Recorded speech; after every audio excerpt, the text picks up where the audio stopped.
Welcome to Penrose Learning, where we make understanding easy. You're signed in and ready, select the app, then open the production track and hit Create New Release. Make sure your Android app bundle, OB, is built with an incremented version code and updated version name so Play accepts it. Once done, drag the OB into the upload area and let Play process it. You'll see artifact validation and initial warnings. If you use Play app signing, confirm key settings now so signing mismatches don't block your next steps. After upload, give the release a clear name and write concise release notes that explain changes for users and testers. Review Play console warnings, address manifest or API targeting issues, and run lint locally if needed. This reduces rejection risk. Next, choose the track.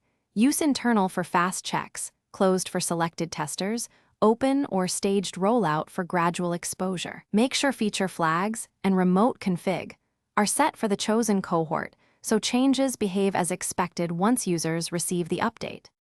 Start with a staged rollout. 5 to 10% is typical, and monitor Play console vitals, crash rates, ANR, and user reviews closely. If metrics stay stable, increase the percentage in steps. If things degrade, pause or halt the rollout immediately, investigate logs, revert changes, and fix the issue. Once you reach 100% and metrics are healthy, finalize the rollout. Troubleshooting tip. If uploads fail due to signing mismatch, verify keystore/Play app signing settings and rebuild with the correct signing key before re-uploading. Thanks for watching. If this was helpful, leave a like and consider subscribing. See you next time.